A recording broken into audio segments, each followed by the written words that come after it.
Hello and welcome back to the Rope Access and Climbing Podcast. I'm your host, Mikey Stevenson, and today I'm going to be talking to you about the power of social media. If this is your first time here, please make sure to subscribe and follow us wherever you get your podcasts. So stay tuned.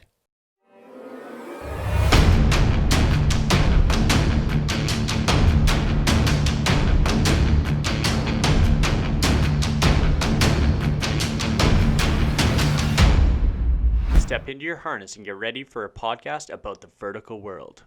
All right, well, welcome back. Let's dive into today's episode. As you can guess, we're talking about your favorite thing, social media. But before we dive into this episode, I just want to touch base on, before posting anything on social media, make sure you're allowed. Talk to your supervisor and make sure that your company allows you to post on social media. There's a lot of companies out there that their procedures do not allow you to do this. All right, so kind of a little bit of a disclaimer there. Okay, make sure that it's all okay for you to post on social media. I have seen people get in a lot of trouble over this, lose their jobs, all that fun stuff. Not so fun. But, you do have to kind of accept the consequence if you're going to do something. Okay, end of the day. Take some ownership of your actions. Now, kind of what stirred this conversation here today was something that I seen myself on social media. It kind of hit a little string that I'm not too fond of. And then I have seen people lose their jobs over it. So I thought that let's have a conversation. So posting on social media. For me, I am more than happy for people to share things on social media, talk about it, ask questions. If you have not tuned into my YouTube channel and tuned into acceptable or unacceptable, I got a little series thing going on there talking about good rigging practices, bad rigging practices from different industries. So if you haven't checked that out, please do so. But furthermore, at the end of the day, if you're posting things on social media, make sure you're doing a double, triple check to make sure that everything's in order. Okay. If you are missing anything at all, make sure to maybe not post that photo. Or if you do, be like, hey, I'm aware that this carabiner's open. Thank you very much, et cetera, et cetera. Okay. Whatever it may be. Now, that being said, there are a lot of keyboard superheroes out there. So if there is one little thing that they can pick away at, they're going to. So don't take that personally. Like I said, you may just want to put that in the description before they rip you apart. Cut down on that negativity coming back at you. Make sure your company allows it. Make sure your supervisor allows it. End of the day.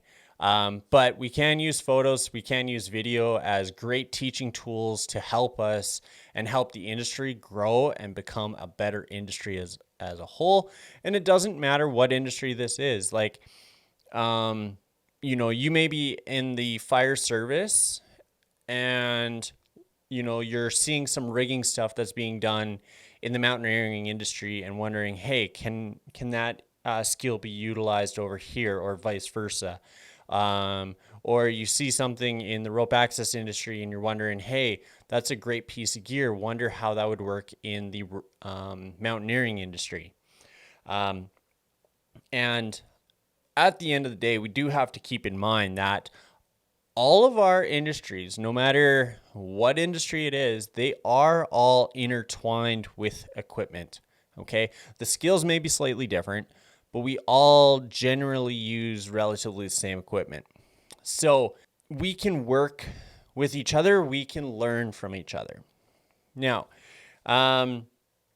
so from my perspective, I encourage it. I would love to see that. But there's a lot of people out there that don't like it. So I posted a thing on my Instagram there asking this question: what's your take on posting photos of rigging online? And I got a couple response stating risky, shouldn't, don't do it.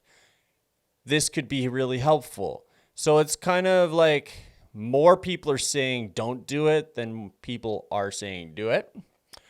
So be cautious of that. For me, and what started this conversation here was an individual posted photos online. The supervisor found these photos, wasn't happy, went on a big tangent about it, and called out this level 1. And I guess in the case here, the level 1 didn't talk to the level 3 about posting photos, or didn't talk to them about the rigging. And the level 1 was posting photos to get some information or learn something new or whatever. This was obviously not approved by the supervisor. So in this case, everyone can read into it however you so choose.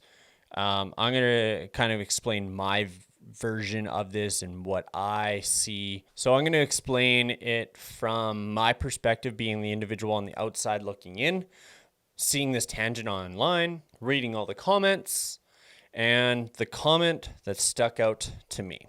So, supervisor, okay, obviously not very approachable because this person has to go behind their back to find out if something's right. The supervisor's upset at the person for doing this.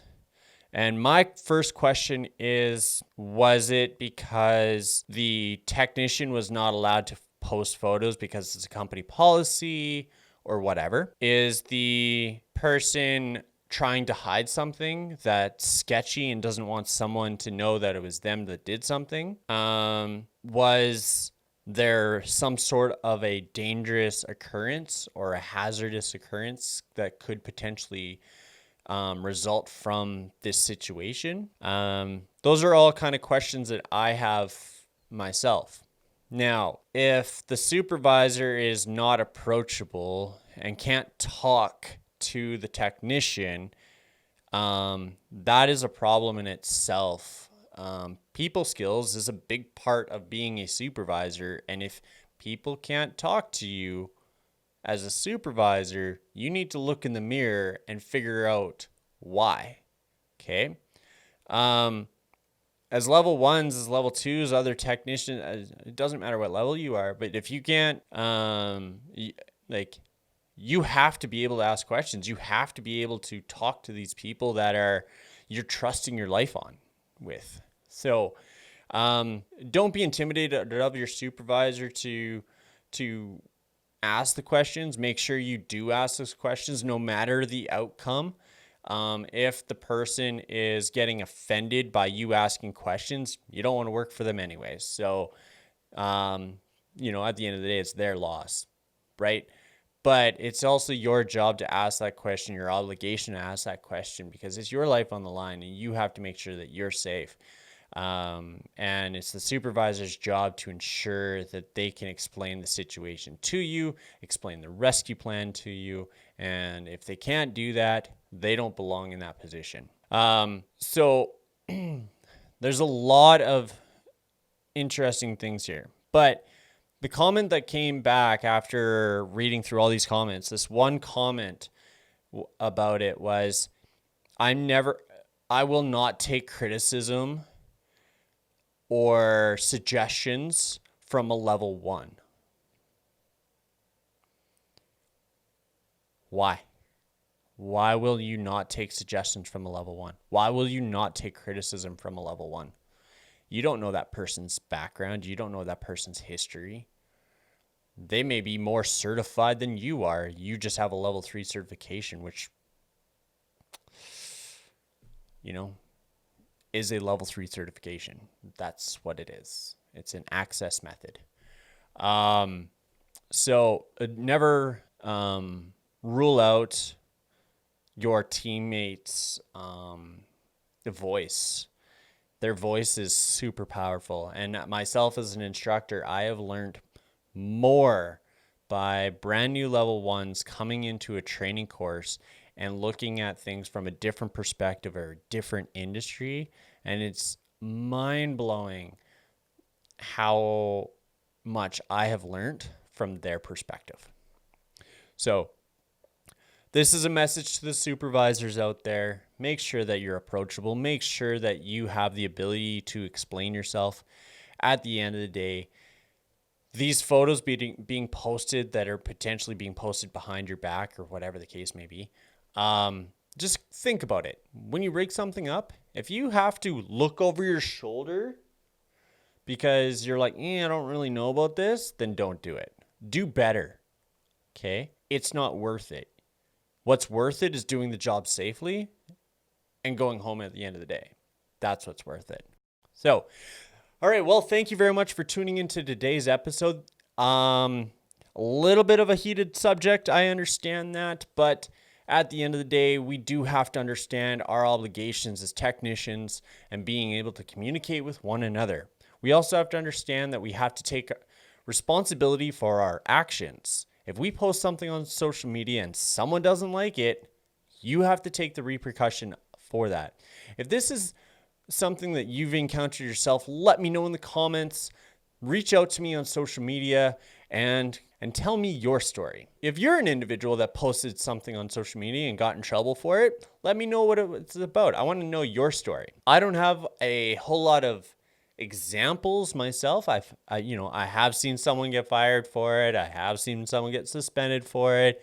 I've seen this social media post, and that's why we're having this conversation today. So make sure to like this video if you're watching this on YouTube. Show your support for my channel and everything else. Also, don't forget to subscribe. Hit the bell for notifications as I put out new videos on YouTube every single week and podcasts every other week. Make sure to follow us wherever you get your podcasts, and I'll see you on the next one.